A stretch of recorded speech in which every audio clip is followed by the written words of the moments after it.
am Sherry McGee. I'm Mr. McGee's mom, and I became a Christian when I was 7 years old.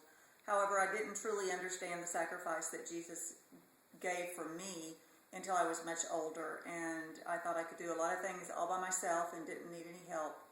And as I got older and had my children, I truly came to understand what Jesus had done for me on the cross, and I knew that my life needed to change and that I needed to follow him and be obedient to what his commands were, and truly now feel the peace that he gives me and realize that the blessings that I have come from him.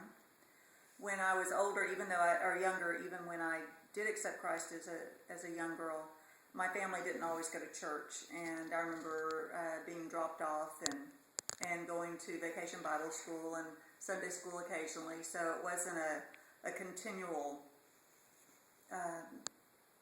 thing in my life. And I do know that now as an adult and as a Christian and as a mom, that God's prayers, or the prayers of my ancestors, my great-granddaddy and my great-grandma, and some of my uncles who truly gave their life to the Lord and served him continually and lived a life that was pleasing to God. I know their prayers for me were answered when Christ truly came into my life. What else do you need? What does he mean to you now? Oh my gosh, he's my life. I mean, I pray all the time. I seek him. I try to spend time with him. And I know that everything that I go through, if it weren't for him, it wouldn't be the same. And he is the center of my life. And I'm so thankful for that. And I see such a huge difference in when things happen with us, that when we seek him and depend on him, the outcome may be the same as far as what was going to happen, but we have the peace that he's with us. If you don't mind, share a little bit about how God's asking you to be faithful right now. Well, several years ago, when probably about 5 years ago, maybe even longer than that, I was reading God's Word, and there's a passage that talks about serving the widows and the fatherless, and I really felt that God was calling me to do something at that time, and I kept praying about it, and that verse continually showed up.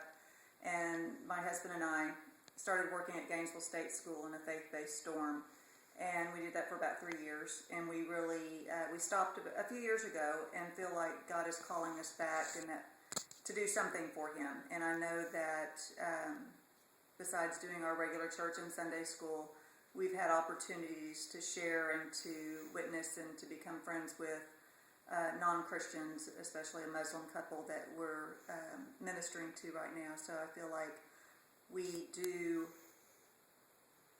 try to serve God in many ways and know that we will continue to do so. So you have any last words? This is your 10 seconds to share something with my class. Yes, I do. Thank you for being such great students, but most importantly, no matter what happens in your life, always put God first, always seek him, even when you don't want to, you don't feel like it, you don't feel like he's there. He is always there for you. He's always carrying you, and one day you'll look back and see that you couldn't have done it without him. Thank you. Okay, thanks, Mom.